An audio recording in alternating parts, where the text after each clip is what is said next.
What's up, party people? Welcome back to another great episode of Still Positive. My name is Dayna Marie, and I am your host.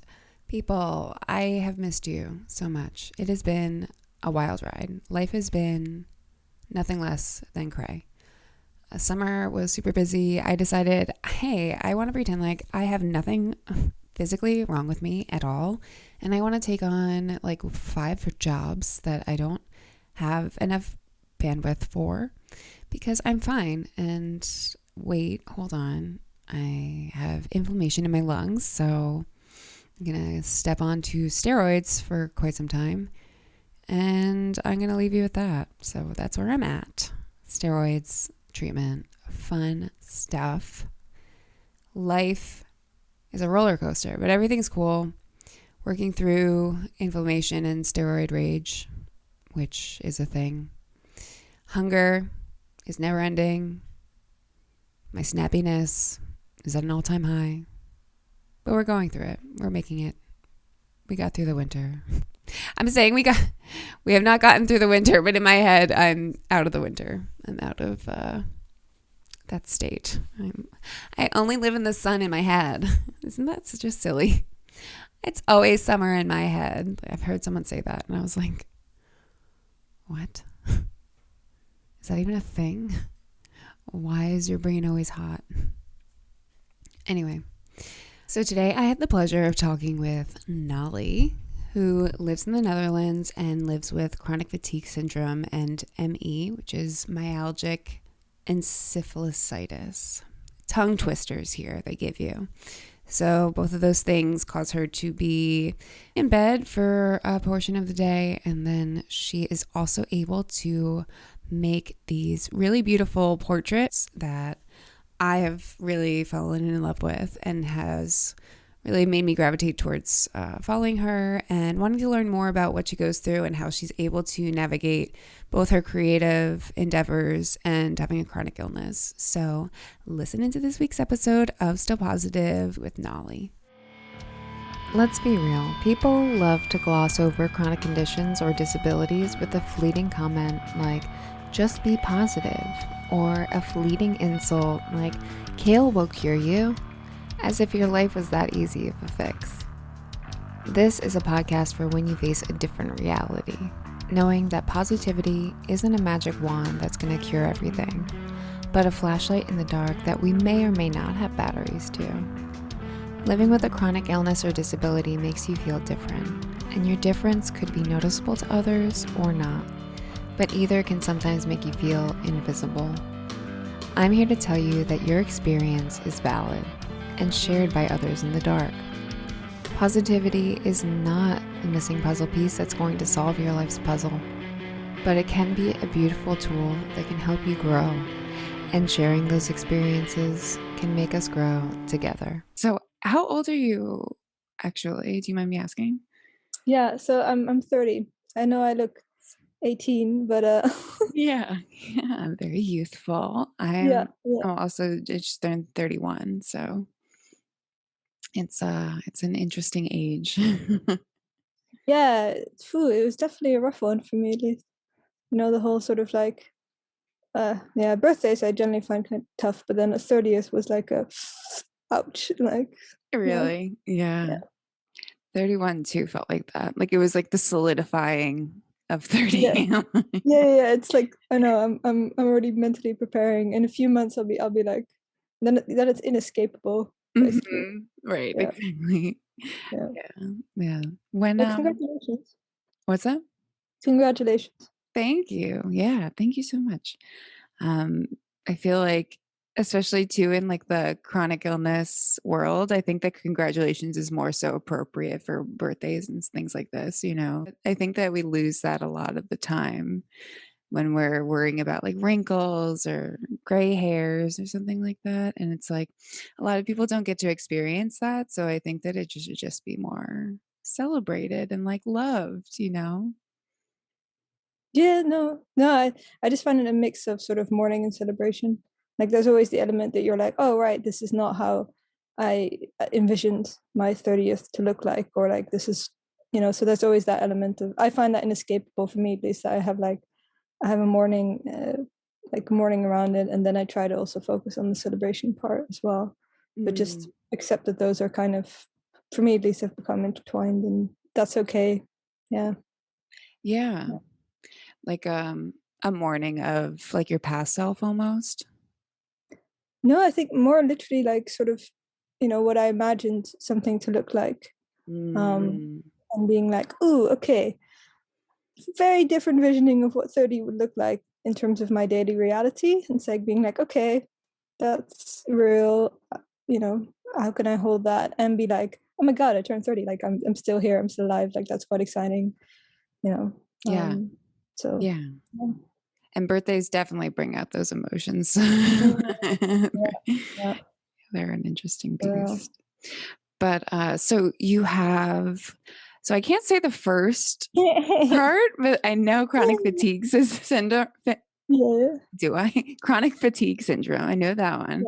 And Yeah. then the ME, I can't really properly Myalgic pronounce. encephalomyelitis. Okay. Yeah, I should get some Encephalitis. points for that. Nice. Okay. So when did you first get diagnosed with it? About 4 years ago. Okay. Yeah. I think the best way I try to explain it is that it's sort of like that. It's kind of like you're consistently running a marathon in a way. So like that feeling of like that, or like if you've, I don't know, if you're very hungover, so like have feeling like that from doing very small actions. And so like, there's different people have it to different extents and severities. I'm considered moderate, which I always find quite funny because it's like, no, it doesn't feel that moderate to me, but okay. Right. But it means I'm mostly bed based, so I can walk around a little bit. I can't really go downstairs a lot because the stairs take up quite a lot of energy. Um, and I can have social contact like for like an hour or something, and then like per day, I think solidly, and then otherwise it gets too much. And yeah, the complaints are like you get just this overwhelming fatigue, and it affects your sleep, it affects your ability to digest food. Yeah, worst case scenarios, people aren't able to tolerate sound or light, aren't able to digest anymore, so they have to use other means of getting nutrients, and they're fully bedbound. So that's kind of the worst case scenario. And then some people have it mild, and yeah, I'm in the moderate category. Wow. I used to have it mild, and then it went to moderate, and yeah, that's where it's currently at. So when it was mild, you were just finding yourself like trying to take naps during the day or something? No, but yeah, but it's not so much it's being tired, but it's more like flu-like than that. So it's more Mm. like you feel, so like at least for me, like it differs per person, but like I get flu-y symptoms. I get sweaty, um, dizzy. I start struggling with my words because I get brain fog, so I start struggling with those things. Mm. I also get pains. I get a lot of pains in my legs. Mm. That again, it differs per person. Oh, wow. Yeah. Yeah. I I don't know what you must feel like, but when I read that like the common symptom is unrefreshing sleep, I just like cringed for you. Like that is the worst like symptom feeling when I would have I'm on steroids and like all these things, and a unrefreshing sleep is so frustrating because you're like, I just tried to do this and it's not work, like it didn't benefit me at all, but I'm still tired. Like it is the worst feeling to just know that like I tried to sleep. Either I'm waking up in the middle of the night or it's just like you woke up and you're like, did I even do anything? Like, It's funny that you're the first person who's like picked that one out as sort of like a pivotal one. So I guess that's because of your experience that you're like, oh, I resonate with that. Fortunately for me, I do feel when I first wake up, I do feel kind of a bit better, okay. and I feel like I then have this brief optimism period of like, oh, I feel good, and then like Yeah. and it crashes again. But it's a Yeah. nice. I like that. There's a sweet like, ooh moment there. Oh, So good. Oh, good. Because like sleep is so beautiful to me. So yeah, I'm glad that you also can no, I feel you revel on in that. Yeah. that. Oh, good. Um, well, that's Interesting with digesting. I didn't think about that too, but it makes sense. Your body's doing something else. So it's like, I got to focus on this for a little bit. Yeah, it differs per person. It can be IBS. It can also be something called some part of me resents always having to talk about medical things in a way, but like it's like a stomach mechanism, like delayed gastric emptying, so that your stomach doesn't empty itself. But that's more in the severe cases. I just have IBS, which means because I'm also so limitedly mobile, so there's just a lot of things I can't eat because I'm not able to digest it. Right. Or I can, but it just hurts a lot. So I don't. Yeah. And so when you're saying that you moved from mild to moderate, is that when you started asking for a caretaker?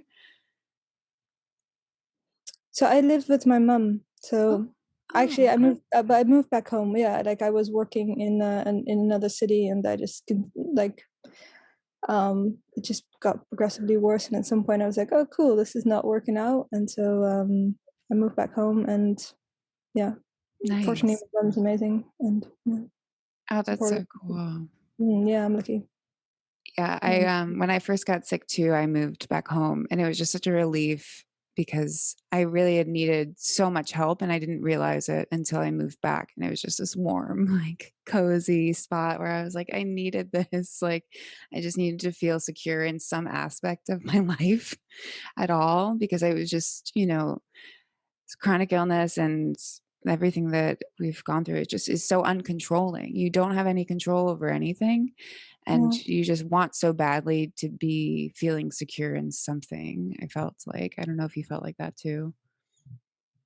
Yeah, no, I also just feel lucky just knowing that how hard, because ME is like it's still often not recognized.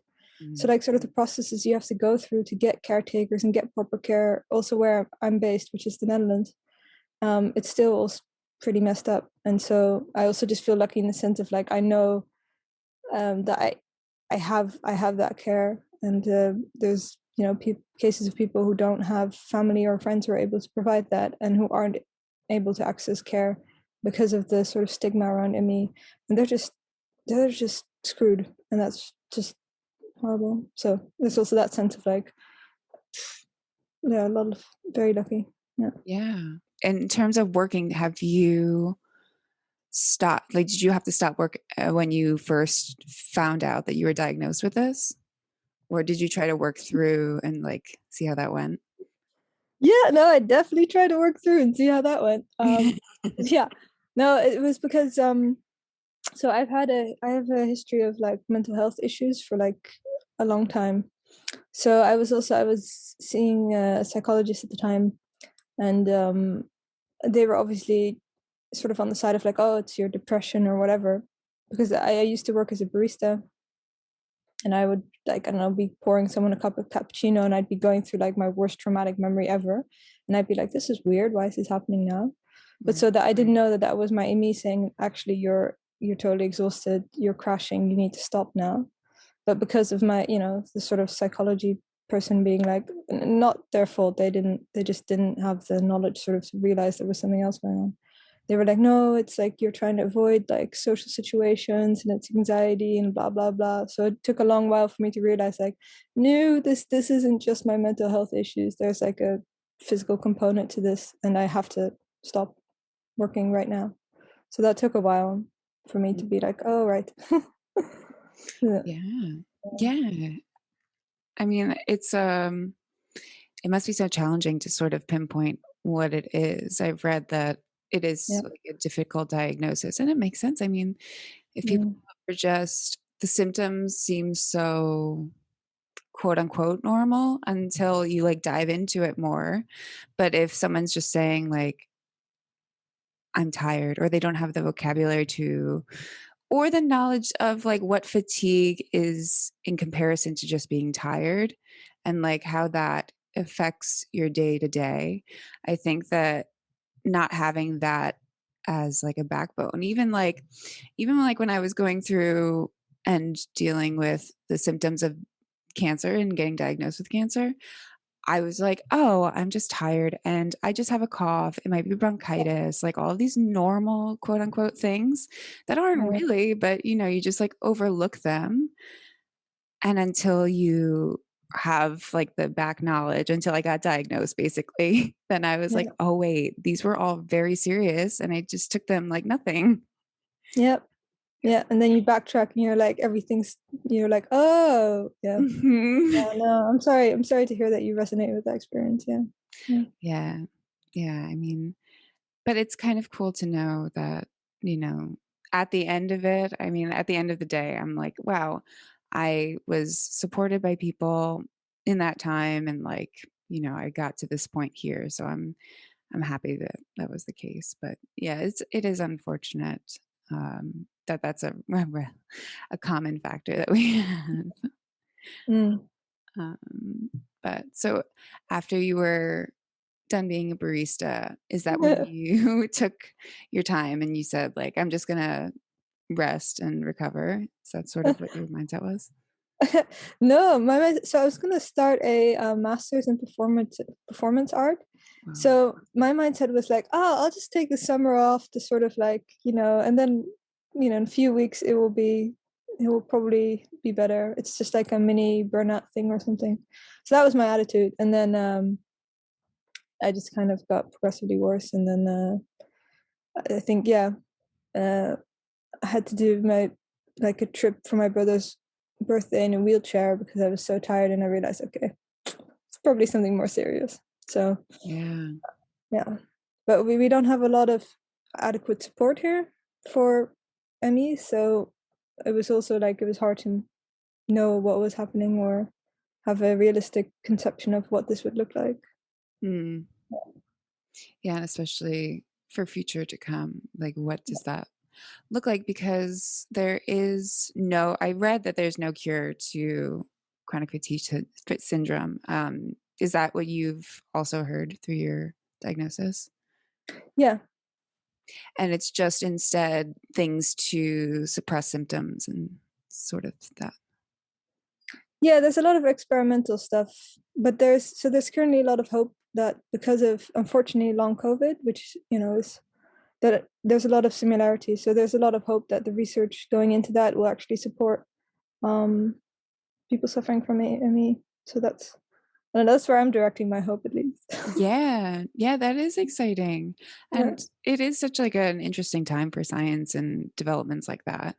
yeah, Um, and it's cool to think that something good might come out of something so terrible. yeah, Um, so that's exciting. yeah. Is there anything that you take now that has helped you with your chronic fatigue syndrome that you found? Yeah, I mean, I take a lot, but like it's hard. It's hard for me sometimes to assess if it's actually helping. And Mm, I also feel a little. I think it's best not to speak about it sometimes, just because like we're quite like a desperate community in a way. At least I've felt that despair a lot, like wanting to sort of find out sort of what medication might help. And mm, so sort of what I've been recommended might not necessarily for another person be so good. So I think it's yeah, yeah, a bit hesitant to speak about that for that reason. that's a great But I point. have been trying like sort of actually I've been on vitamin B1 supplements, which is like this most simple cheap thing ever, and it's been kind of helping recently, which has been interesting. Nice. And I've been trying also other experimental things that haven't been fully sort of tested yet, which have been kind of helpful, but I'm not completely sure yet. Nice. Yeah. Okay. I definitely respect that too, because there is so much, um, pushing on people like try this, do this will work, this will cure you, and like so many schemes and all of that, that we've come way too far into this world and like to realize that like you can't just like put this false hope on people, especially when it's, something so serious that, you're just like making someone's hope and fear like a profit, and I don't love Yeah. that about a lot of it. And it's so scary because like when you're first in it, you're so like grabbing for anything to help, And, you might listen to some of these things. And I've read a lot of stories about people that do listen to these things and then, the fallout from it not working or it, Yeah, exactly. I just hate that it directs it onto the patient to feel like I'm supposed to be doing this. And like, if it doesn't work, it's on me. And it's like, we have enough, like we have enough to deal with. Yeah. Yeah. Yeah, no, for me it's also just a concern. Like I'm not an expert on that. And so I just don't know. And I'm in a field where people just don't know and Mhm. they're just trying shit and yeah. Does that give you kind of sort of like autonomy and hope in that way? Like, does it make you feel like, I don't know, I'll just try this and like, I don't know, does that make you feel any sort of like hopeful and like I could discover something that works for me? Yeah, no, I am hopeful in that regard.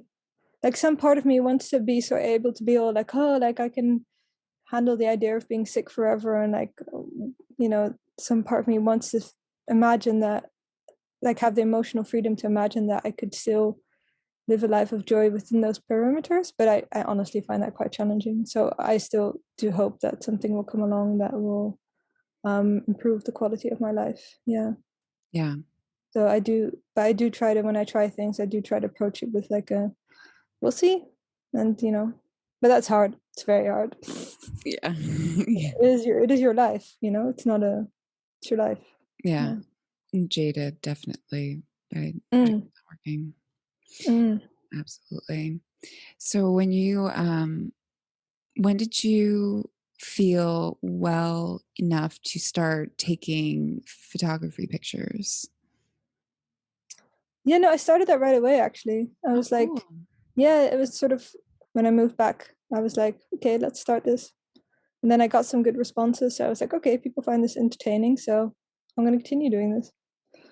And it actually is relatively low effort in the sense that like the pictures are taken very quickly. So we just hope that there's something in there that I can work with. And yeah. That's awesome. Yeah. And was it always intended to be um, a, f- a photo of your chronic fatigue syndrome and like your life in chronic fatigue syndrome? I think it was meant more as like this sort of me just expressing my life. And for me that happens to include mental health problems and ME. Mm, So but like in my imagination, even if I wouldn't have that, I would still be doing something similar. mm, Yeah, so I was planning to do this performance art. So for me it was like, okay, that's off the table. How can I find ways to express myself anyway? And yeah. But it is also specifically aimed, I think actually the mental health part seems for me also very important just because of the shame element. mm, So like there's also an element of just wanting to sort of support other people who have dysregulated nervous systems, to feel like they also belong and they have a right to exist as they are with their intense emotional experiences and things like that. So that was a big part of it as well. Yeah. yeah. And when you say dysregulated nervous system, what exactly does that mean? Um, I guess it means your way of sort of relating to the world and entering the world often comes also through our nervous system, right? And so like whether we feel triggered or not, or whether we're in attack, like fight, flight, or freeze mode, or you have many others. And so I have complex PTSD, which means that that system is kind of dysregulated. So I respond to things in ways which aren't particularly helpful or very sort of I guess how would you phrase it? Not very, they don't always make sense in proportion to what's going on. Mm, mhm, So I can get very heavy anxiety or shame or like anger responses when it's not necessarily proportionate to what's actually going on. mm. Yeah. Mm. And it's interesting that you bring up shame. Like, is it shame in that you're feeling this way, or in shame that other people are around you when you're feeling this way, or what is that like? Yeah, I think it's like a shame that sort of like it's not normal to have these intense emotional experiences. Or like, yeah, I find that also sort of within like the chronic illness world, there's like a lot of pressure that like you have to find a way to not be depressed whilst you're going through these actually extremely challenging life situations. And so there comes a lot of self-blame, a lot of like, oh, I'm not doing this right, like I'm not a good sick person, I should be able to manage this, like blah blah blah blah. So but for me the central shame is around sort of just having these very intense emotional experiences consistently, and being like, that's, some of us just are dysregulated and this is how we relate to the world, and that's like challenging enough as it is. So we don't need to also additionally think that we are to blame for that, and that it's our fault that we're so weird and sort of difficult and blah blah blah. But it doesn't mean we're allowed to be assholes, just to make that clear. But that's, I do draw a line at like, doesn't it doesn't mean like you can go around being like mean or angry at people. But yeah, that must be don't be an asshole. Yeah, it's not the best phrasing, but I think you get what I mean. Yeah, no, definitely.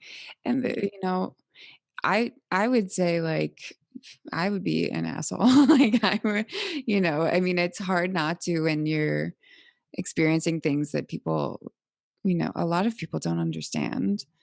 And I mean, it's hard because they won't continue to understand even if you are mean to them. But sometimes, I just feel like letting that out for me is helpful sometimes, but I feel you can't really be doing that to everyone. No, but I know for me at least, like my like chronic illness thing can make me very snappy, irritable, and so I'm also quite often on the regular, I am an asshole, and then I try to be like, okay, well, I'll try better next time, I apologize, whatever. But I think that it's very hard to be in this situation and not lash out at times. I think that's very hard. Yeah. Do you find that your family supports you in these times and like are understanding or gotten to a point where they're more understanding? Yeah, I'm really lucky. Yeah. Especially with my mum, I'm sometimes like, but she also knows my cues now. So she knows, she's like, okay, you're in a mood, I'm out. And then I think that's the healthiest thing to do, for her to just be like, okay, you're not in a, so Yeah. But yeah, no, I'm very lucky to have a supportive family. That's awesome. Sometimes they help me also that I forget, like, oh, this is really shit. And then they say like, oh, I actually really understand that you're depressed. And I'm like, oh, right. Yeah. Thanks. Yes. Yeah. Because sometimes you don't even, or I found that I don't even realize sometimes. And then I'm like, my partner is like, you've been sitting on the couch for like 2 days. You have to get up. You have to like stop doing this. And I'm like, all right, I guess. But you do, in the time, you're just like, I don't know. I just don't feel like doing anything. I don't know. Depression is weird. It's cool to talk to people that understand this in a way and Yeah, it's fun. yeah, lots of fun. Yeah. No, also chronic illness and mental health problems, like my favorite combo. They really work well together. Yeah. Hand in hand. Yeah. So it's cool that I was reading in one of your posts that your mom actually has helped you with your creative endeavors too. That's cool. Yeah. Does she like help you in not in the creation, like in the creative aspect, but more so in just like the taking of the photo and things like that? Yeah. But it's been fun because she's she's really terrible at taking pictures. So it's been really like a long learning journey of her like holding this camera still and like sort of, I don't know. It's just not, she's just not good at it. So but she's been, for my sake, really trying. So that's been really sweet. Oh, that's great. Yeah. I love that. Did that take She's been you very patient. Yeah. Did that take you a lot to ask her, or were you already comfortable enough with her that you were like, yeah, just take this photo, mom? No, she gave me the camera and she was like, she actually bought me a camera. I was like, let's do this, like. Oh, cool. Sometimes it's obviously a little awkward because I put myself in weird half naked positions and stuff like that. But then I explained to her, I'm like, by the way, this is going to be a picture that blah, blah, blah. And then, it's fine. Cool. But I definitely think I haven't been totally thirst trapping because there is the limitation of my mom's making the picture. So Yes. I'm totally going for it in that sense because I've been like, well, it's a little bit awkward. Yeah. Oh, that's cool though. Yeah, because it's such like an intimate um space, your creative endeavors. And I don't Yeah. know, sometimes that could be invasive just for people to even view, and never mind be there in the process of creating it. So Yeah. Yeah. kudos to you guys and your relationship for that. That's really cool. That's very Um, real. yeah. So in one of your photos, you have your shame monsters, which I love. Can you tell us a little bit more about who your shame monsters are? Oh God. Have you named Have, them? have I named them? Well, I mean, I think ultimately, like they are all sort of kind of the same, and as in that they usually come down to that sense of like, um, I don't I don't belong. I'm not worthy. I can't be loved because of, and then you can kind of fill it in. Mm-hmm. So, for instance, I'm a Buddhist practitioner, and I do this meditation course, and I notice in Buddhist spaces I often feel this shame coming up of like, oh, I have a lot of like anger, and I struggle with that a lot in my daily life, and that makes me not. That makes me not acceptable in these spaces because a good Buddhist looks like this. But so in different spaces I navigate, how the shame shows up differs, but it's always the same message of somehow I don't belong because there's something wrong with me. Yeah. I haven't been it's a real skill to be able to show people that in a way, because I saw it and I saw this image that you had posted and I immediately was like, yes. I feel like that, not specifically to shame, but I almost took it like a real person. Like I was like, I Mm. feel like that real entity is like there, like looking at me and almost judging. Yeah. Um, and that's what I got out of it. I mean, but I think they really live within us. Like Mm, on the daily, I have to like talk to them and be like, okay, like I hear you, but I'm also I listen, like I'm hearing you, but I'm also gonna not totally let you take over right now. yeah, yeah, and that's a good note too. To like sort of try to live like roommates almost. Yeah, All right. very much unwanted roommates, but yeah, Yeah, yeah, exactly. Like you're kind of taking over my space. Could you like step off for a little bit? And sometimes they yeah, don't listen. Like, yeah. yeah, I feel like that too. But sometimes I find the core message helpful that I realize like, oh right, the shame is just telling me like I desire to be part of this, like I care or something. Like if I take it that way, I find it a little less hard to digest in a sense. That's a nice way to look at it. Yeah. Yeah, like you're trying to overcompensate for not feeling comfortable almost. Yeah. Interesting. Yeah, I like that. So when you are experiencing a flare up, do you find that there are certain triggers that you experience where you take note or maybe sometimes overlook these triggers? But are there things that are flags to you? Yeah, I tend to be able to notice when I've overdone it. Yeah. Um, so like I get certain sort of clues, like physical clues. But then often for me, like the actual post-exertional malaise crash, which is like that's the hallmark of ME.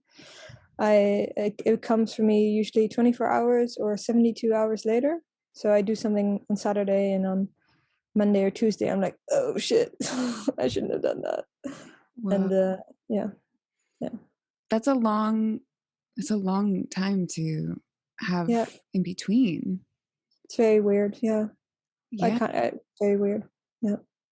So when you're feeling this way, you have to like think back, like, what did I do 2 days ago? I usually, but I get like a small signals whilst I'm doing it. So I usually know like, oh, right, like I don't know, I should have hung up the phone earlier, or I should have just stayed in bed all day or whatever. Whoa. Yeah. Yeah.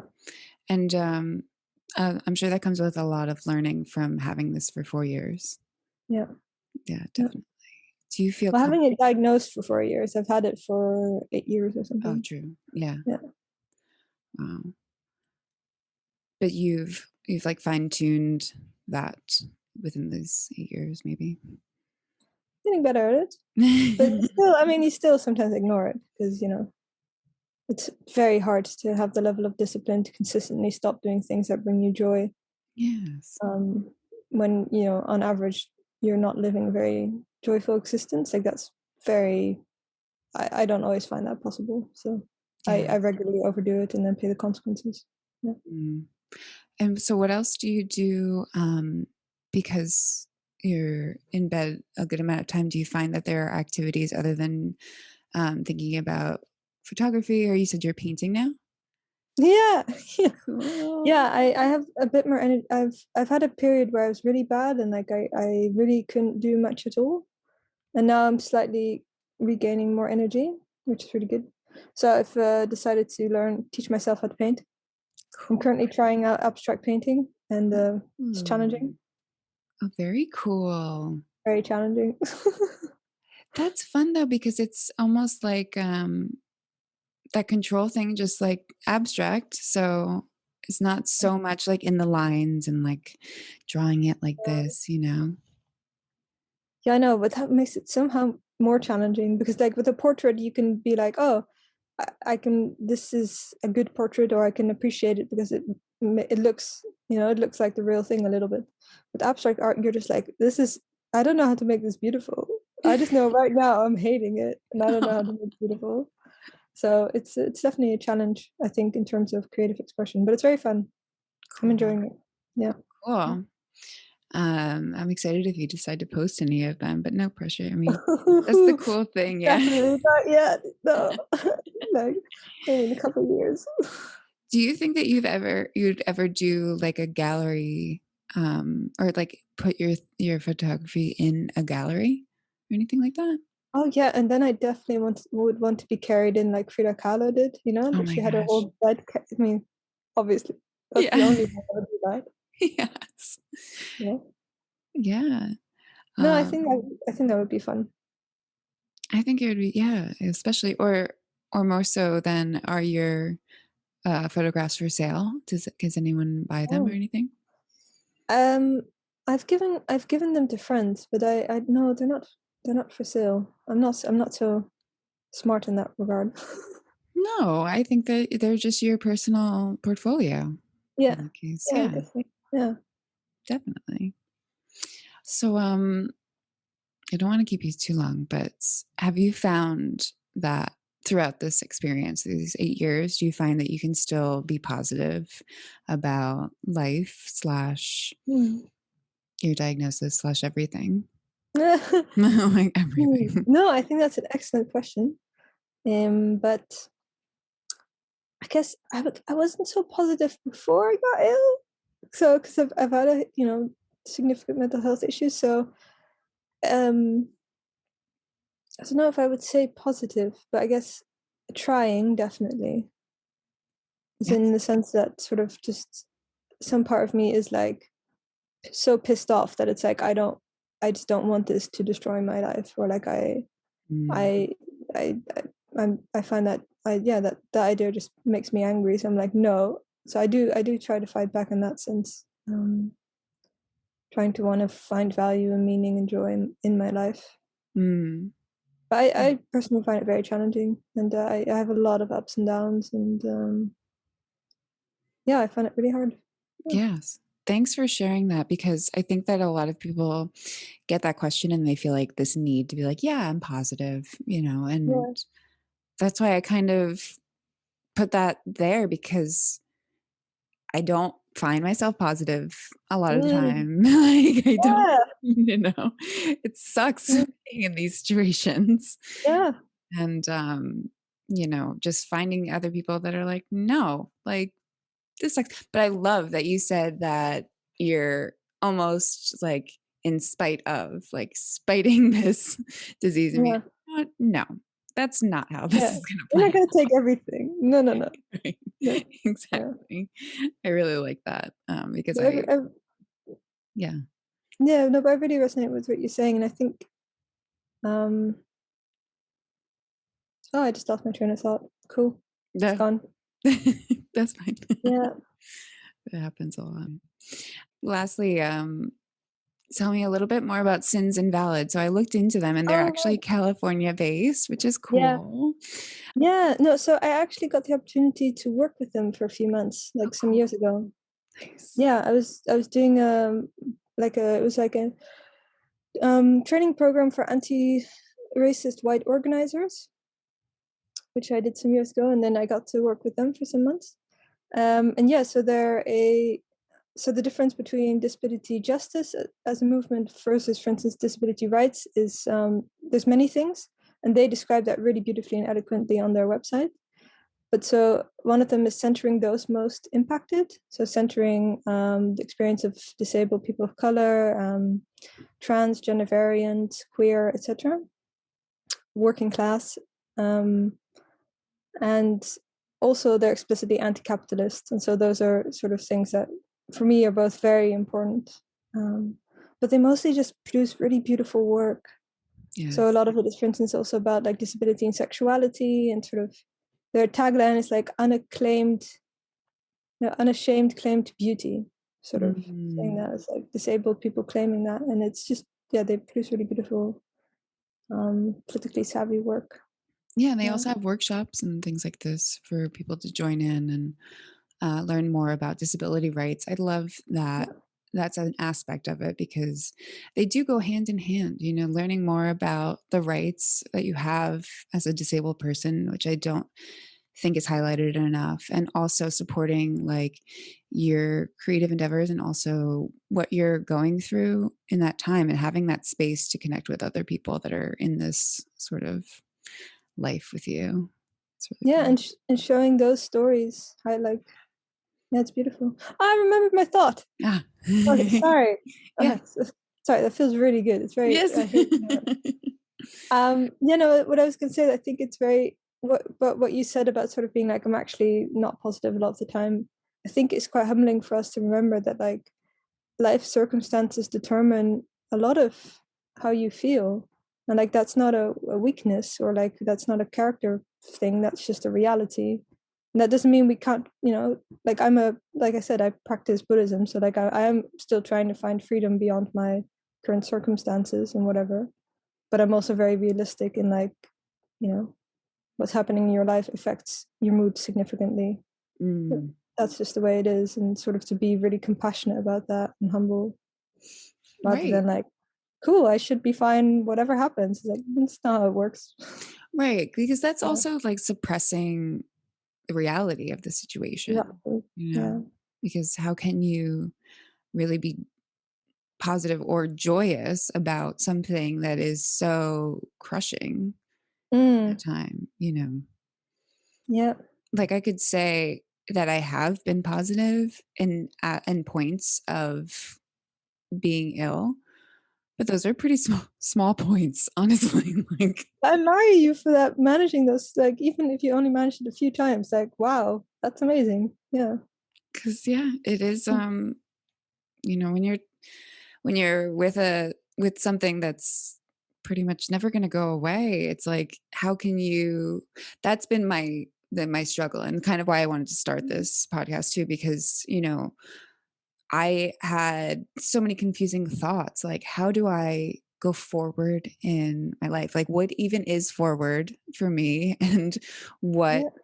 what goals can I make for myself or pretend to make for myself that might fall through, that I have to be okay Hmm. with them falling through? Yeah. And how do I navigate that? But I don't know. I think that for me, like relinquishing control Yeah. has been a challenge, but it's been something that's been helpful. Like, okay, Yeah. I'm going to try to do things and then hope that they don't fall through. But if they do, I just know that that's a part of my life now, and Yeah. I'm kind of accepting that. That sounds like wise effort. Yeah, Best we can do. best we can Yeah. do, right? That's Yeah. all we're asking for. Yeah. Yeah. Is there anything else that you want to touch on or bring up while we're here? No, I'm really glad I got to say something about Invalid, just because I think like every disabled person in the world should know about them. Like this for me is the first place where I've also just how they relate to you. It's just I don't know, the first place I felt really at home and just like I was okay as I was, and I don't know. So I just have a lot of love for them. So I'm really glad I also got to shout out to them and be like, check them Yeah. out. Yeah. Did you do it virtually? Like, how did that work for you? No, this was years ago, so like 2015 or something. So I was actually physically there. Okay. Yeah, I know there was a world where that was still like a thing. I Yeah, know. I know. Yeah, weird. Yeah, seriously. Oh man. Well, definitely look more into workshops and things like that, because I think that I did see that they were online. Aspects of it can be online, but Yeah. just for people that are interested, they are open for donations and things like that. So definitely check that out. Mm. But Noli, thank you so much for jumping on. I really appreciate your time, and thank you for sharing everything about your experience. I love that. My pleasure. I'm excited about your initiative. Love it. Love it, love it, love it. I'm so happy that I was able to talk to Noli, learn more about her life and how she gets about her day. It is so cool. I seriously love talking to everyone that has a chronic illness. I feel like we're forever connected, and I just want more of it. I hope that you do too. So listen in next 2 weeks. We're doing 2 weeks here, every other week. Catch me there. And we are gonna rock it out. We're gonna have another conversation with another awesome person, and I hope that you enjoy. If you do, like, subscribe, do all of those things, rate it, do it. Yeah. I'm on all the social medias, so social media that out, and give me a holler if you want to be on the show. Shoot me an email. Link in the subscription description. I do things. I know things. Join me. And I'll talk to you next week. Thanks so much for being here and staying sick.